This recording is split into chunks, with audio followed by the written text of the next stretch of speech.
everybody. Hope you're doing well today.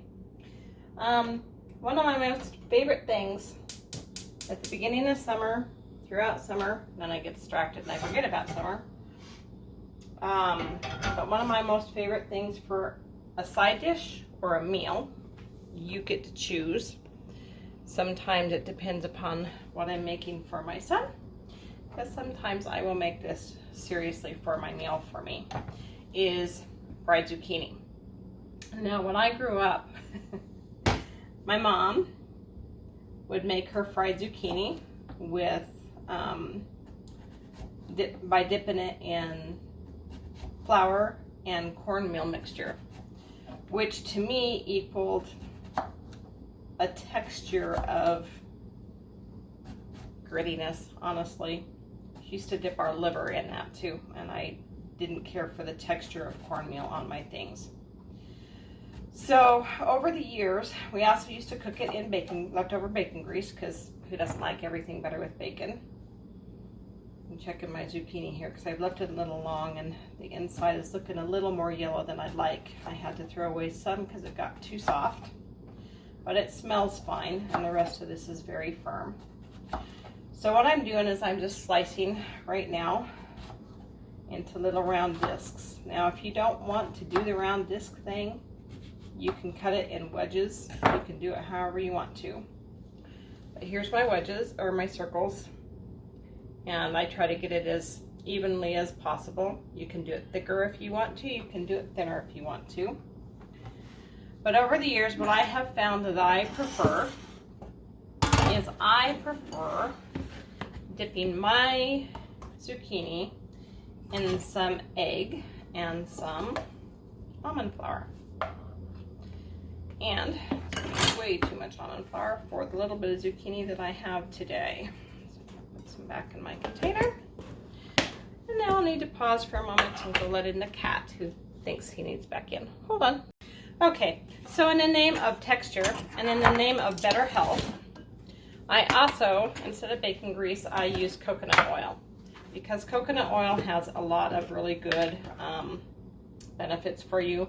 It does not have to be a particular brand. I do try to look for cold pressed, organic, all those kinds of things. But here where I live, if we do not make it to the health food store in time, our choices are pretty limited. And I don't put a lot in my pan to begin with, because I can always add more if I want it, but I don't want it swimming in my oil.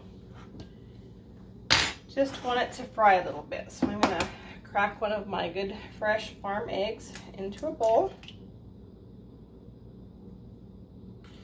Now I'm gonna add just a little dash of water to this, because it doesn't have to be super eggy, it just has to be enough to provide the carrier for the almond flour. So then I just whisk it up with my fork, because I'm lazy and I don't like to clean a lot, and then I'll just throw a few slices in. Move my sliced zucchini out of the way now. And I just make sure both sides are coated with my egg wash. Kind of tap a little off so I don't have super excess. See, it's going to be persnickety today. Another one. If I don't get my egg whisk enough, sometimes the whites don't like to work very well. And then I just dip it in my almond flour like that. And pop it in my pan. Oil was not quite as hot as I thought it was. So what I'm going to do is I'm going to go ahead and just continue this cycle for a little bit until I get several more ready. Here, the one that's already in the pan gets to sizzling more than just sitting in that oil. Not that it's bad. You can eat almond oil on its own if you want to, just to get the health benefits of it, because it's one of those oils that melts as soon as it hits your mouth. And it really is good. Sometimes if I have a little extra that happens to fall on the counter or whatever, I'll just grab that little smidge and rub it in my hands like a lotion too, because it works great that way. Now, seasoning. I have nothing on here, nothing in here, because I am making this only for me and because I don't have to worry about anybody else's allergies, and because it's my favorite and I don't have to worry about it yet. Yet is the key word. I'm going to use my Alpine Touch on it because this is my favorite seasoning. Now, the reason I say allergies and things like that is because it does contain MSG, and if you know, you know.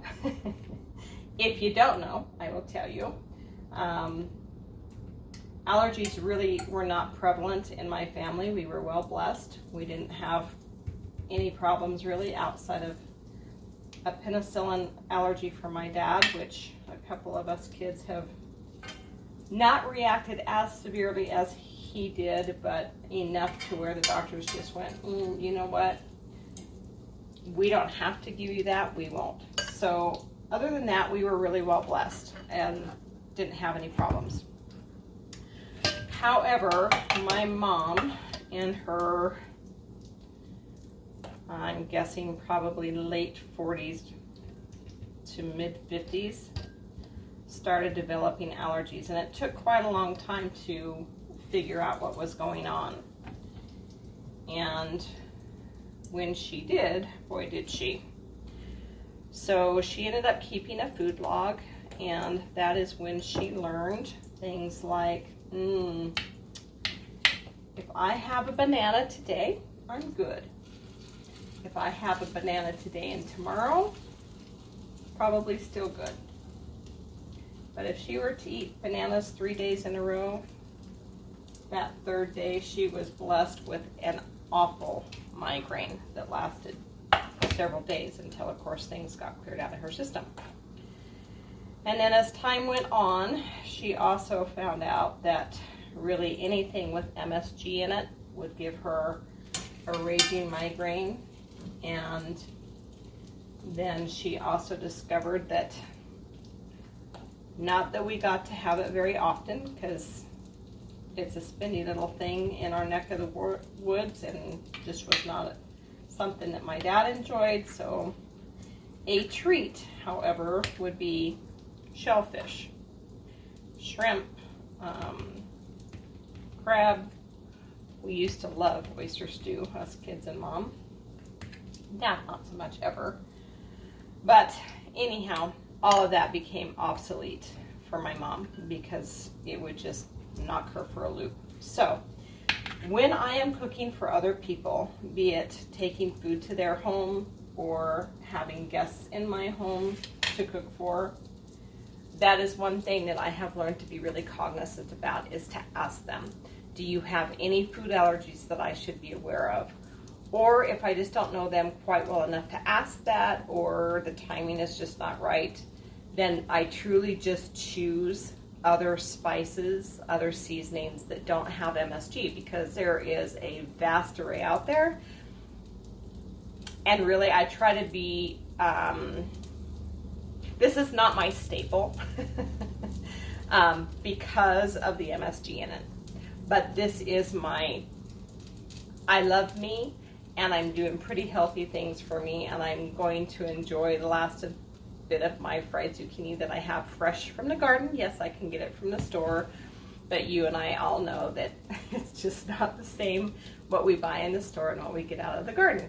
So I'm just going to enjoy this the way it is, and not feel regret about doing it, and just know that the possibility may come that one day I too, like my mother, unfortunately, may develop that nasty allergy to things. But at least I'm aware now, which I don't think she had had any relatives or anybody else who had had that development come along in life.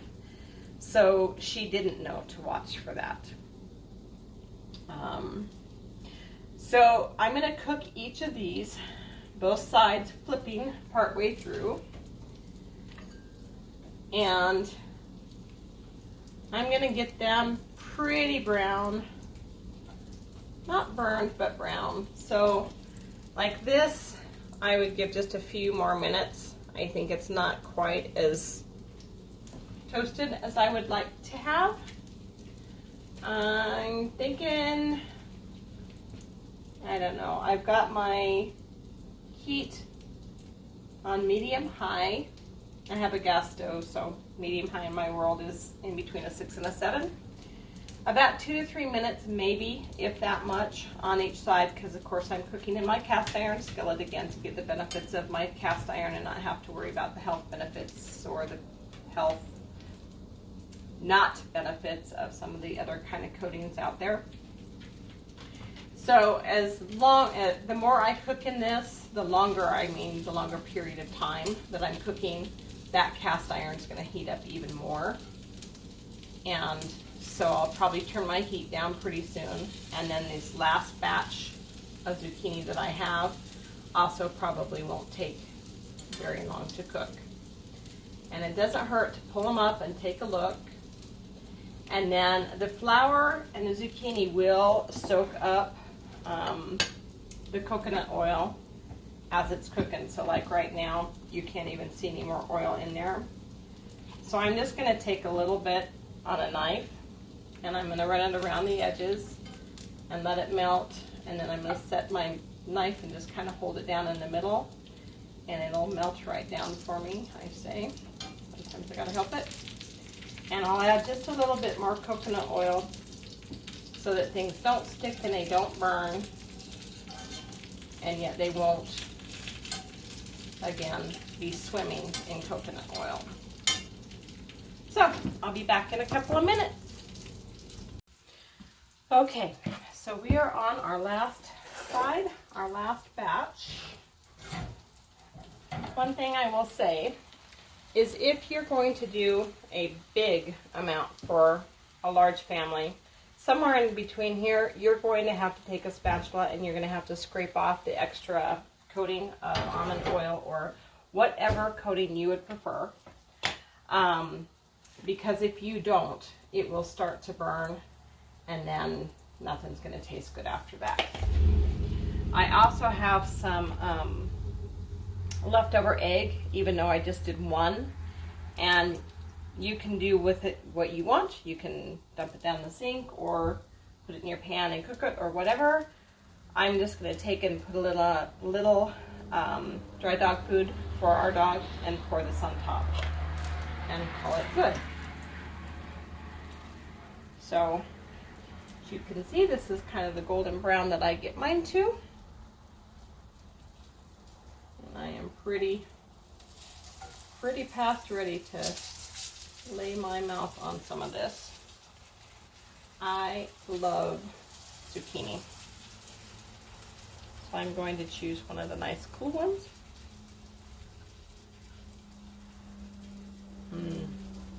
Just right. And again, if I was sharing with somebody else, I probably wouldn't use the same fork I'm cooking with to eat with.